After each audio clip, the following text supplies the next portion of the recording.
अस्सलाम वालेकुम स्टूडेंट्स, कैसे हैं आप सब। मेरा नाम है बिस्मा अस्कर। मैं आपको करा रही हूँ यहाँ पे चैप्टर 7 का क्विज अब इस लेक्चर में। और अब हमने इस क्विज में देखना है कि वाटर बॉर्न डिजीजेस के बारे में किस किस तरह के क्वेश्चंस आते हैं पेपर में। साथ ही साथ हमने स्विमिंग पूल की क्लीनलीनेस से रिलेटेड भी देखना है। तो ये सारे के सारे क्वेश्चंस डिस्कस करने के लिए आए चलते हैं लेक्चर की तरफ। तो स्टूडेंट्स, अब हम सॉल्व करने लगे हैं नेक्स्ट क्विज हमारे इसी चैप्टर से related which is about the water. और इसमें हमने अब हमारे चैप्टर के जो आखिरी टॉपिक्स हैं उनको कवर करना है, उनको डिस्कस करना है। कौन से हमारे लास्ट टॉपिक्स हैं अबाउट वाटर बॉर्न डिजीजेज। साथ ही साथ हमने स्विमिंग पूल की क्लीनलीनेस और साथ ही साथ ये देखा था कि वाटर को साफ किस तरह किया जा सकता है। उससे रिलेटेड जो प्रोसेस पढ़ा था उससे ही रिलेटेड MCQ सॉल्व करेंगे। फर्स्ट MCQ की तरफ चलते हैं। हमारे पास पहला MCQ है, विब्रियो स्कॉलरी में be found in water contaminated by. ज़्यादा स्टेटमेंट्स वो होंगी वाटर बॉर्न डिजीजेज में जो आपकी बुक की हैं, क्योंकि उतनी ही इंफॉर्मेशन पूछी जाएगी जितनी बुक में लिखी हुई है। ठीक है, ये बात याद है। विब्रियो स्कॉलरी, सबसे पहले तो आपको ये पता होना चाहिए कि ये क्या चीज़ है। ये एक बैक्टीरिया है। ये कौन सी डिजीज़ कॉज करेगा? ये कॉलेरा कॉज करेगा। ठीक है, कॉलेरा वाली डिजीज़ इसने कॉज करनी है और इसकी कहाँ पे मतलब पाया जाता है? ये ह्यूमन फीसिस में पाया जाता है। ठीक है, ये वो स्टेटमेंट्स हैं जो आपकी बुक की स्टेटमेंट्स हैं। और इसके अलावा भी ये जो सोर्स है, मतलब जहाँ पे ये बैक्टीरिया जहाँ पे ग्रो करता है, ये वो सोर्स है कि जिसको आपने याद रखना है। बैक्टीरिया के बारे में इससे रिलेटेड जब भी बात होगी आपने याद रखना है कि ह्यूमन फीसिस में इसको बहुत ज़्यादा पाया जाता है। ठीक है, अब देखते हैं कि अगला क्वेश्चन क्या है हमारे पास। Next question is, fluorosis is a disease caused by the consumption of excess. Fluorosis वो डिजीज है जिसके आपको देख लें नाम से ही पता लग रहा है कि कौन सी चीज़ कंज्यूम हो रही है बहुत ज़्यादा अमाउंट में, जिसकी वजह से ये डिजीज़ हो रही है। तो फ्लोरोसिस से हमें पता लग रहा है फ्लोरीन। तो क्योंकि फ्लोराइड बहुत ज़्यादा कंज्यूम होता है, जिस उसकी वजह से क्या होता है कि फ्लोरोसिस डिजीज़ हो जाती है। इसमें टूथ डैमेज है, इसमें बोन डैमेज है। ये डिजीज़ से रिलेटेड जब MCQ सॉल्व करें तो साथ साथ थोड़ा सा डिजीज़ को रिवाइज कर लिया करें ताकि आपको डिजीज़ मुश्किल ना लगे और भूलें ना। ठीक है, नेक्स्ट क्वेश्चन की तरफ चलते हैं। Hepatitis dash and dash can be transmitted by contaminated water. देखें, वैसे तो हमने हेपेटाइटिस की बात ये की थी कि 5 तरह के हेपेटाइटिस हैं, A, B, C, D and E। लेकिन हमारी बुक के मुताबिक हमने सिर्फ 2 हेपेटाइटिस को डिस्कस किया था कि वो कहाँ से ट्रांसफ़र होंगे कंटेमिनेटेड वाटर से। तो वो कौन से थे? वो थे हमारे पास हेपेटाइटिस A और E। ठीक है, सही ऑप्शन हमारे पास B ऑप्शन है, क्योंकि देख लें बाकी ऑप्शंस में पहली ऑप्शन में तो ना A का जिक्र है और ना E का जिक्र है। थर्ड ऑप्शन में A का जिक्र है लेकिन हेपेटाइटिस D को आप उसमें काउंट नहीं करते। एंड फाइनली भी A का जिक्र और हेपेटाइटिस B को हम काउंट नहीं करते। तो करेक्ट ऑप्शन हमारे पास है ऑप्शन बी। नेक्स्ट MCQ की तरफ चलते हैं। Which of the following disease cause liver inflammation. इसके बारे में मैंने आपको बताया था, जब भी किसी डिजीज के एंड पे ITIS आइटस लिखा हो तो उसका मतलब है इन्फ्लेमेशन। ठीक है, तो इन्फ्लेमेशन से रिलेटेड हमने एक ही डिजीज पढ़ी थी। लिवर इन्फ्लेमेशन कौन सी डिजीज करेगी? हेपेटाइटिस। देख लें बाकी ऑप्शंस में कहीं पे भी आइटस आपके पास नहीं लिखा हुआ। इन्फ्लेमेशन से रिलेटेड जो डिजीजेज होती हैं ना स्टूडेंट्स, आपने याद रखना है मोस्टली उन डिजीजेज में आइटस का वर्ड यूज हुआ होता है, क्योंकि आइटस रिप्रेजेंट ही ये कर रहा होता है। आइटस का मतलब ही बेसिकली ये होता है इन्फ्लेमेशन। ठीक है, आइटस का मतलब क्योंकि है इन्फ्लेमेशन, तो यहाँ पे अगर आपको किसी डिजीज़ में आइटस लिखा नजर आए तो आपने समझ जाना है। और क्योंकि लिवर के लिए हम बायोलॉजी में बल्कि मेडिकल साइंसेज में वर्ड यूज़ करते हैं हेपेटिक का, तो इसी वजह से हेपेटाइटिस हम इस डिजीज़ को कह देते हैं। ठीक है, टाइफॉइड, कॉलेरा, जॉन्डिस वो बिल्कुल अलग डिजीज़ हैं। सिर्फ हेपेटाइटिस वो डिजीज़ है जिसकी वजह से यहाँ पे लिवर की इन्फ्लेमेशन हो जाती है। नेक्स्ट क्वेश्चन की तरफ चलते हैं। हुकवर्म इन्फेक्ट्स दी। अब देखें हुकवर्म कौन से पार्ट को इन्फेक्ट करता है, ये भी एज इट इज़ बुक की स्टेटमेंट है। और बुक की स्टेटमेंट के अलावा भी याद रखना है कि ये हुकवर्म के बारे में इंफॉर्मेशन है। ठीक है, ये इंफॉर्मेशन आपको पता होनी चाहिए कि हुकवर्म ने कौन से पार्ट को इन्फेक्ट करना है। तो हुकवर्म ने इन्फेक्ट करना है स्मॉल इंटेस्टाइन को। ठीक है, लार्ज इंटेस्टाइन और स्मॉल में कन्फ्यूज नहीं होना, क्योंकि इसने स्मॉल इंटेस्टाइन को अफेक्ट करना है। लार्ज इंटेस्टाइन हो, स्टमक हो या डाइजेस्टिव सिस्टम के किसी भी और पार्ट का जिक्र हो, याद रखना है कि हुकवर्म ने सिर्फ अफेक्ट करना है सिर्फ और सिर्फ आपके स्मॉल इंटेस्टाइन को। ठीक है, ये भी हमने कर लिया। नेक्स्ट क्वेश्चन की तरफ चलते हैं। Hookworm infects about how many billion people world wide per annum. Per annum क्या चीज़ होती है? ये मैंने आपको समझाया था कि पर एनम का मतलब एक ऐसी स्टडी जो कि एक साल पे बेस की गई है। ठीक है, एक साल में कितने लोग थे उन पे बेस की गई है, इसलिए इसको पर एनम कहते हैं। अब कितने बिलियन पीपल अफेक्ट हो रहे हैं वही बात है। कुछ न्यूमेरिकल वैल्यूज़ ऐसी होती हैं कि जो आपको एज इट इज़ याद करनी पड़ती हैं। 1 billion people per annum affect हो रहे हैं। ठीक है, तो बाकी ऑप्शंस 2, 4, 5 डजेंट मैटर, क्योंकि ये एक फिक्स्ड न्यूमेरिकल वैल्यू है, हमने इसको एज इट इज़ याद रखना है, ठीक है। नेक्स्ट क्वेश्चन की तरफ चलते हैं। Diarrhoea may be caused by viruses. Diarrhoea अब किस वजह से कॉज होती है? बेसिकली आपसे इस स्टेटमेंट में डायरिया के कॉजेज पूछे गए हैं। आप सबको याद है मैंने सबसे पहले जो डिजीज़ पढ़ाई थी वो आपको यही बताया था कि डायरिया होता है, और साथ ही साथ मैंने आपको ये भी बताया था कि डायरिया इन इट सेल्फ भी सिर्फ डायरिया हो सकता है या किसी और डिजीज़ का सिम्टम भी हो सकता है डायरिया, ठीक है। तो ये किस वजह से कॉज हो रही है? अगर किसी और डिजीज़ का सिम्टम है तो इसका मतलब है कि सिर्फ वायरस तो नहीं इसके पीछे वजह ना, इसके अलावा भी बहुत सी चीज़ें कॉज कर रही हैं। तो कौन सी चीज़ें? क्या बैक्टीरिया है? बिल्कुल है। पैरासाइट्स हैं? बिल्कुल हैं। इसका मतलब है बोथ ए एंड बी हमारे पास सही ऑप्शन है। लेकिन लास्ट ऑप्शन देख लें, क्या फंगल इन्फेक्शन की वजह से हो सकता है डायरिया? नहीं हो सकता, ठीक है। ये बात याद रखनी है, फ़र्क याद रखना है कि बहुत लिमिटेड, मतलब ज़रूरी नहीं कि हर पैरासाइट हर डिजीज़ कॉज करेगा।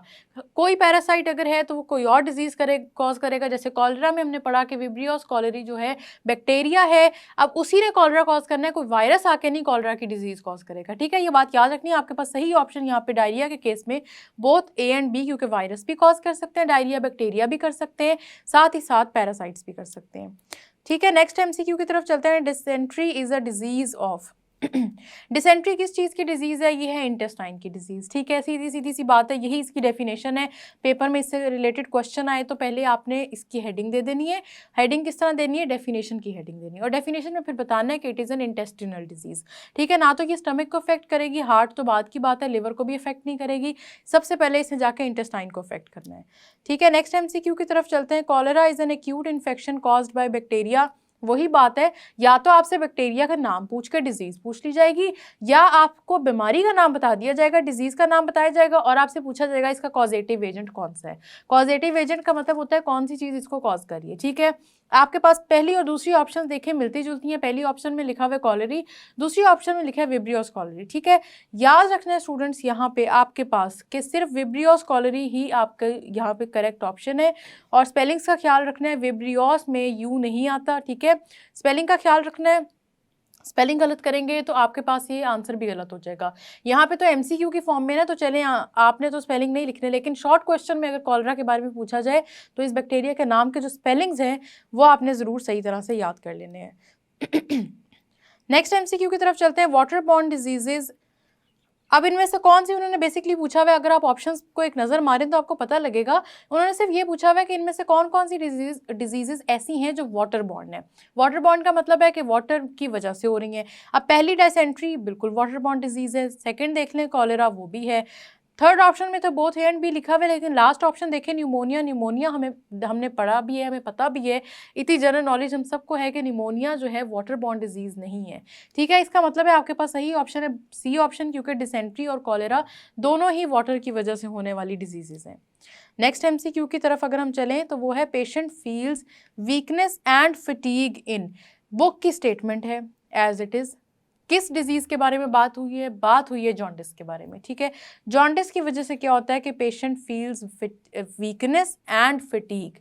इससे रिलेटेड मैंने आपको ये भी बताया था कि आंखें येलो कलर की हो जाती हैं, इसकी वजह से बॉडी बहुत ज़्यादा कमज़ोर हो जाती है। इसी वजह से ये बात इतनी स्पेसिफिकली इसी डिजीज़ में लिखी गई है, ठीक है। ये बात समझ आ रही है। हेपेटाइटिस में हमने नहीं बात करनी, क्रिप्टोस्पोरिडियोसिस का भी और सिम्टम्स हैं, कॉलेरा के भी सिम्टम्स और हैं, ठीक है। जॉन्डिस में हमने ये बात करनी है।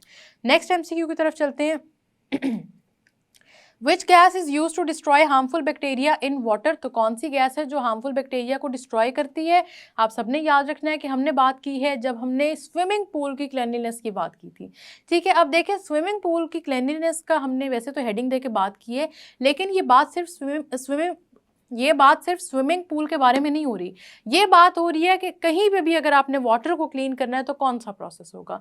कहीं पे भी अगर क्लीन करना है तो याद रखना है क्लोरीन है आपके पास वो गैस जिसकी वजह से क्लीनलीनेस होती है। इसी प्रोसेस को स्टूडेंट्स आप सबने याद रखना है, क्लोरीनेशन का प्रोसेस भी कहते हैं, ठीक है। तो वाटर क्लीनलीनेस लिखा हो, क्लोरीनेशन लिखा हो, या लिखा हो कि वाटर के ये जो स्विमिंग पूल क्लीनलीनेस है वो किस तरह से होनी है, इन तीनों चीज़ों में कोई भी स्टेटमेंट हो, आपके पास आंसर सेम है कि क्लोरीन की वजह से सफाई सुथराई होगी वाटर की। नेक्स्ट हम चलते हैं एमसीक्यू की तरफ। A disease that causes bone and tooth damage. A disease that causes bone and tooth damage, कौन सी डिजीज है जिसकी वजह से बोन्स भी इफेक्ट हो रही हैं, टूथ भी इफेक्ट हो रहे हैं? वो ऐसी डिजीज है जिसके अंदर फ्लोराइड की अमाउंट बहुत ज़्यादा बढ़ती जा रही है। और कहाँ पे बढ़ती है फ्लोराइड की अमाउंट? फ्लोरोसिस में। ठीक है, ऐसी डिजीज ही होगी ना कि जो कि जाके एक्ट ही सिर्फ बोन और टीथ पे कर रही है। अब देखें आप में बाकी ऑप्शंस को अगर आप देखें, जॉन्डिस, हेपेटाइटिस, एस्थमा, ये सब चीज़ें आपके जो बोनी स्ट्रक्चर ऑफ बॉडी है उसको अफेक्ट नहीं करती। एस्थमा ने वैसे भी लंग्स को अफेक्ट करना है, जॉन्डिस ने आपके बाकी बॉडी को अफेक्ट करना है, हेपेटाइटिस ने लिवर को अफेक्ट करना है। कौन सी ऐसी डिजीज है जो बोनी स्ट्रक्चर को अफेक्ट करेगी? वो है फ्लोरोसिस, क्योंकि फ्लोराइड की अमाउंट बहुत ज़्यादा बढ़ जाती है बॉडी में। Next MCQ, swimming pools are cleaned by. Swimming pools को क्लीन करने के लिए हेलोजन कोई भी लिखा हो तो ये नहीं समझ लेना कि कोई भी हेलोजन आंसर हो सकता है। हेलोजन्स में सिर्फ क्लोरीन को यूज़ किया जाता है, इसलिए याद रखना है कि क्लोरीनेशन ऑप्शन ए आपका करेक्ट आंसर है। ना तो फ्लोरीनेशन होगी ना ब्रोमिनेशन होगी। ठीक है, स्पेसिफिकली सिर्फ और सिर्फ क्लोरीन गैस यूज़ की जाती है वाटर की क्लीनलीनेस के लिए। ठीक हो गया, ये बात समझ में आ गई। अब चलते हैं नेक्स्ट एमसीक्यू की तरफ। Chlorine kills. अब क्लोरीन ऐसे क्या करती है, काम क्या करती है? मतलब वाटर को साफ तो करती है, लेकिन कैसे करती है? तो क्लोरीनेशन के प्रोसेस में क्या होता है कि क्लोरीन ने माइक्रो ऑर्गेनिजम्स को मारना है। माइक्रो ऑर्गेनिजम्स में कोई भी माइक्रो ऑर्गेनिजम्स हो सकते हैं, साथ साथ बैक्टीरिया भी होगा। ये हमने एज इट इज ऐसे ही पढ़ा है। ठीक है, बैक्टीरिया अब आपका पहला ऑप्शन है, वो तो सही ऑप्शन है, लेकिन इसको देख के एक्साइटेड हुए बगैर ये नहीं करना कि मतलब बाकी ऑप्शंस नहीं देखी, बैक्टीरिया पे आपने टिक लगाया और आपने समझा यही आपका आंसर है। बाकी ऑप्शंस को ज़रूर पढ़ा करें, कभी भी एमसीक्यू को बाकी ऑप्शंस देखे बगैर ख़त्म ना किया करें। Second option is micro organisms. Bacteria और माइक्रो ऑर्गेनिजम्स दोनों को अफेक्ट करती है। ठीक है, तो सही ऑप्शन वो होगी जिसमें दोनों का जिक्र होगा। थर्ड ऑप्शन में बोथ ए एंड बी लिखा है, लेकिन लास्ट ऑप्शन में जर्म्स लिखा हुआ है। तो जर्म्स की यहाँ पे हमने बात नहीं करनी, यहाँ पे हमने बात करनी है कि कौन से ऑर्गेनिजम्स को इसने मारना है क्लोरीन ने। तो बैक्टीरिया और माइक्रो ऑर्गेनिजम्स दोनों होंगे, इसलिए ऑप्शन सी आपका करेक्ट आंसर है। नेक्स्ट एमसीक्यू की तरफ चलते हैं। Typhoid is a dangerous disease. ठीक है, टाइफॉइड डेंजरस डिजीज तो है, लेकिन ये किस तरह की डिजीज है ये आपको पता होना जरूरी है। आपने याद रखना है कि कुछ डिजीजेस तो हमने ऐसी पढ़ी कि वो डिजीजेस इंटेस्टाइन को अफेक्ट कर रही थी। ठीक है, बाकी डिजीजेस डाइजेस्टिव सिस्टम को भी अफेक्ट कर रही हैं, लेकिन उनका कॉजेटिव एजेंट क्या है, अक्सर ये बात भी बड़ी इंपॉर्टेंट होती है। टाइफॉइड आपकी बॉडी को अफेक्ट तो कर रही है, लेकिन यहाँ पे क्या चीज़ पूछी गई है, यहाँ पे पूछा गया बेसिकली इसका कॉज। ठीक है, कॉज इस तरह से भी पूछा जा सकता है। बुक की वैसे भी ये स्टेटमेंट है कि typhoid is a bacterial dangerous disease या बैक्टीरियल डिजीज। ठीक है, क्योंकि ये बैक्टीरियल डिजीज है, बैक्टीरिया की वजह से होती है। इसी वजह से अगर वाटर कंटेमिनेटेड हो तो टाइफाइड हो जाता है। ठीक है, बैक्टीरिया क्योंकि देखें वाटर के अंदर मौजूद होता है, वाटर के अंदर ग्रोथ कर सकता है, इसी वजह से अगर वो वाटर इंजेस्ट कर लिया है, पी लिया है, या उसमें खाना कुक कर लिया है, तो इसका मतलब है कि टाइफाइड होने के चांसेस बहुत बढ़ जाते हैं। ठीक है, बाकी ऑप्शंस इंटेस्टिनल नहीं, यहाँ पे कॉज की बात हो रही है, यहाँ पे ये बात नहीं हो रही कि कौन सा रीजन अफेक्ट हो रहा है। साथ ही साथ इन्फेक्शियस डिजीज भी हम इसको नहीं कहेंगे, फंगल डिजीज भी नहीं कहेंगे। ठीक है, bacterial disease is the right option. Next MCQ देखें, Vibrio cholerae bacteria causes the disease. वही बात है, सिर्फ स्टेटमेंट चेंज हो रही है। वही कॉलेरा पे ये तीसरा एमसीक्यू है, स्टेटमेंट चेंज हो रही है। इसी तरह से पेपर में होता है कि बातें वही होती हैं, सिर्फ स्टेटमेंट्स चेंज हो जाती हैं। विब्रियो स्कॉलरी की वजह से सिर्फ और सिर्फ कॉलेरा वाली डिजीज़ होगी। ठीक है, कॉलेरा होगी, और कॉलेरा आपको पता है कि फिर उसमें क्या होता है, कॉलेरा में बहुत ज़्यादा सवेयर डायरिया होता है, जिसकी वजह से हम इस डिजीज़ को फेटल भी कहते हैं कि ये डेथ कॉजिंग है। ठीक है, नेक्स्ट एमसीक्यू देखें, jaundice is caused by access of. Jaundice में किस चीज़ का एक्सेस हो जाता है, वो होता है बाइल पिगमेंट्स का। ठीक है, बाकी कोई भी ऑप्शन करेक्ट नहीं है, बाकी ऑप्शंस फिर भी मैं आपके लिए डिस्कस कर लेती हूँ। आरबीसीज का मतलब क्या है, red blood cells. Red blood cells की वजह से ये नहीं होगा। वाइट ब्लड सेल्स एंड डब्ल्यूबीसीज थर्ड ऑप्शन, उसकी वजह से भी नहीं होगा। डी ऑप्शन पे आप सोच रहे होंगे थ्रोम्बोसाइट्स क्या होते हैं। Thrombocyte students white blood cells की टाइप है, इसका मतलब है थ्रोम्बोसाइट्स की वजह से भी ये डिजीज नहीं होगी। तो किस वजह से होगी जॉन्डिस, बाइल पिगमेंट्स की वजह से होगी। ठीक है, बाइल पिगमेंट्स क्या होते हैं, बाइल पिगमेंट्स की जब मैंने आपको बात बताई थी तो मैंने आरबीसीज का भी जिक्र किया था। इससे बाइल पिगमेंट्स और आरबीसीज में कंफ्यूज नहीं होना। रेड ब्लड सेल्स का जब उनका ख़त्म हो जाता है ना टाइम पीरियड और वो डेथ हो जाती है उनकी, तो उसके बाद जो चीज़ बाइल पिगमेंट, तब रेड ब्लड सेल्स की डेथ के बाद ये कन्वर्ट हो जाते हैं बाइल पिगमेंट्स में। और बाइल पिगमेंट्स वो चीज़ें जो कि एक्यूमुलेट होने शुरू हो जाते हैं ब्लड में, और जब इनकी अमाउंट बहुत ही ज़्यादा बढ़ जाती है तो जॉन्डिस हो जाता है। ठीक है, ये बात समझ में आ गई। अब हमारे पास शॉर्ट क्वेश्चंस हैं, उनको बारी बारी डिस्कस कर लेते हैं। पहला शॉर्ट क्वेश्चन है, what is chlorination process of water. देखें, क्लोरीनेशन का जो प्रोसेस है वो वही है जिसमें वाटर की सफाई की बात हो रही है, ठीक है। क्या केमिकल रिएक्शन है, क्लोरीन गैस को वाटर से पास करना है ताकि वाटर को साफ किया जा सके। यहाँ पे बन जाएगा हाइपोक्लोरस एसिड और साथ ही साथ HCl जो कि आयोनिक फॉर्म में होगा। ये as it is chemical reactions हैं जो आपकी बुक में गिवन है, ठीक है। हाइपोक्लोरस एसिड जो है इसका ब्रेकडाउन होगा जिसकी वजह से ये कन्वर्ट हो जाएगा प्रोटॉन में। हम हाइड्रोजन आयन को प्रोटॉन भी कहते हैं, ये बात आप सबको ऑलरेडी पता है, और हाइपोक्लोराइट आयन में, ठीक है। तो हाइपोक्लोराइट आयन और हाइपोक्लोरस एसिड ये दोनों चीज़ें मिल के क्लोरीनेशन का प्रोसेस करेंगी। यहाँ पे फिजिकल स्टेट्स और जो आपके रिएक्शन को बैलेंस करने के लिए नंबर ऑफ मोल्स है वो मैंने नहीं लिखे, सिर्फ आपको आइडिया देने के लिए। बुक में एज इट इज़, बुक में जिस तरह से लिखे आपने एज इट इज़ लिखना है। बुक में आपने ये जो लिखा है क्लोरीनेशन का प्रोसेस, उसमें ये भी बताया हुआ है कि स्विमिंग पूल को क्लीन करते हैं, साथ ही साथ ये भी बताया हुआ है कि बैक्टीरिया और माइक्रो ऑर्गेनिजम्स का डेथ है, साथ ही साथ और क्या चीज़ें बताई हुई हैं, साथ ये बताया हुआ है कि रिएक्शन होता किस तरह से है, ठीक है। तो ये सारी चीज़ें आपने याद रखी। Next question is what are water borne infectious diseases. सबसे पहले तो ये बताएं कि वाटर बॉर्न इन्फेक्शियस डिजीजेज होती क्या हैं। डेफिनेशन लिखना बहुत ज़रूरी है। जब इसको शॉर्ट क्वेश्चन के तौर पे पूछा जाएगा तो पहले डेफिनेशन लिखें कि it is caused by polluted water और food cooked with polluted water, ठीक है। ये डेफिनेशन इंपॉर्टेंट है, याद रखना है कि polluted water is the cause. पूरी डेफिनेशन आपने लिखनी है कि या तो ये पॉल्यूटेड वाटर की वजह से होगा जिसको ड्रिंक कर लिया है, या food cooked with polluted water की वजह से होगा, ठीक है। Food cooked with polluted water, तब जाके ये डिजीज़ होती है और इन डिजीज़ को क्या कहते हैं, वाटर बॉर्न डिजीज़। साथ ही साथ आपने अगर शॉर्ट क्वेश्चन में ये पूछा हुआ है तो एग्जाम्पल में कोई से भी 2-3 डिजीज़ लिख दें, सारी भी मेंशन करनी ज़रूरी नहीं है। लेकिन अगर लॉन्ग क्वेश्चन में पूछा हो तो कोशिश करें एटलीस्ट 5 से 6 डिजीज़ को ज़रूर मेंशन करें, ठीक है। Next question is what is the difference between hepatitis and jaundice. Hepatitis आप सबको पता है लिवर इन्फ्लेमेशन है, ठीक है। जॉन्डिस क्या चीज़ है, जॉन्डिस वो चीज़ है जिसमें बाइल पिगमेंट्स के एक्सेस की वजह से ये ब्लड में एक्यूमुलेट होना शुरू हो जाते हैं। इसमें क्या होता है, लिवर, इसमें भी लिवर इफेक्ट हो रहा है, तभी इन दोनों का आपसे डिफरेंस पूछा गया है। लेकिन बाइल पिगमेंट्स की वजह से आईज का कलर येलो हो जाएगा, फटीग होगी, वीकनेस होगी। लेकिन उसके मुकाबले में अगर हेपेटाइटिस की आप बात करें तो वो ऐसी लिवर इन्फ्लेमेशन है जिसमें लिवर और तरह से डैमेज होता है, ठीक है। तो जॉन्डिस में और हेपेटाइटिस में क्या डिफरेंस है, एक तो हेपेटाइटिस कॉजेटिव एजेंट्स और तरह के उसमें वायरस कॉज कर रहा है, इधर क्या कॉज है, यहाँ पे बाइल पिगमेंट्स कॉज है जॉन्डिस में। साथ ही साथ लिवर डैमेज ओवरऑल होना शुरू हो जाता है हेपेटाइटिस में, लेकिन जॉन्डिस में लिवर का डैमेज भी होता है, थोड़ा होता है। साथ ही साथ बॉडी की वीकनेस और फटीग ज़्यादा होने शुरू हो जाती है, ठीक है। ये सारी की सारी चीज़ें मेंशन करनी है। डिफरेंस हमेशा टेबल फॉर्म में लिख के मेंशन किया करें, उससे शॉर्ट क्वेश्चन ज़्यादा प्रेजेंटेबल लगता है, अच्छा लगता है और पॉइंट्स भी जल्दी कवर हो जाते हैं। Next question is how jaundice is cause, right it's symptoms. किसी भी डिजीज़ से क्वेश्चन आए ना, तो जिस तरह मैंने आपको पढ़ाया था कि मैंने आपको डेफिनेशन बताई थी, उसके कॉजेटिव एजेंट्स बताए थे और फिर मैंने आपको बताया था कि उस डिजीज़ में होता क्या है, वो कोशिश करें हेडिंग्स दे के उसके बारे में लिखें, ठीक है। जॉन्डिस किस वजह से होगा, बाइल पिगमेंट्स बढ़ जाएंगे ब्लड में, ये हो गया इसका कॉज, ठीक है। उन्होंने कहा है सिम्टम्स लिखें, सिम्टम्स क्या है, आइज़ येलो हो जाएंगी, लिवर डैमेज होगा, फटीग होगी, वीकनेस होगी, ठीक है। ये सारे के सारे इसके सिम्टम्स हैं, ये आपने एज इट इज सिम्टम्स की हेडिंग्स दे के लिखने, ठीक है। Last question is explain hookworm. तो हुकवॉर्म एक पैरासिटिक वॉर्म है जो कि स्मॉल इंटेस्टाइन को अफेक्ट करेगा।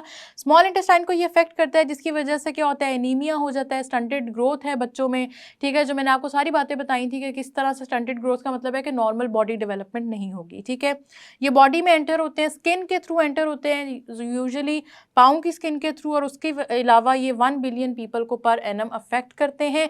इससे रिलेटेड सिर्फ ये नहीं है कि जो क्वेश्चंस मैंने आपको बता दिए यही पेपर में पूछे जाएंगे, आपसे वाटर बॉर्न डिजीज़ से रिलेटेड कोई भी डिजीज़ पूछी जा सकती है, ठीक है। जो हमने बताई हैं इस लेक्चर में वो तो ज़रूर रिवाइज करें क्योंकि ये पास्ट पेपर से रिलेटेड क्वेश्चन है, लेकिन सारी की सारी डिजीज़ याद रखनी है क्योंकि ज़रूरी नहीं है कि वही वाटर बॉर्न डिजीज़ आपसे पूछी जाए जो कि पिछले सालों में पूछी गई थी। सारी डिजीज़ इंपॉर्टेंट है, बहुत सारी अभी हमने रिवाइज कर ली हैं, आप इनको दोबारा देखें जब तक कि आपको सारी की सारी डिजीज़ याद नहीं हो जाती। तो स्टूडेंट्स, मैंने आपको जितने क्वेश्चन सॉल्व करवाए हैं पेपर पॉइंट ऑफ व्यू से भी इंपॉर्टेंट थे, कॉन्सेप्ट रिवीजन के लिए भी इंपॉर्टेंट थे, इसीलिए आप इन सबको ज़रूर रिवाइज करें। हम मिलेंगे नेक्स्ट लेक्चर में, तब तक के लिए अल्लाह हाफिज़।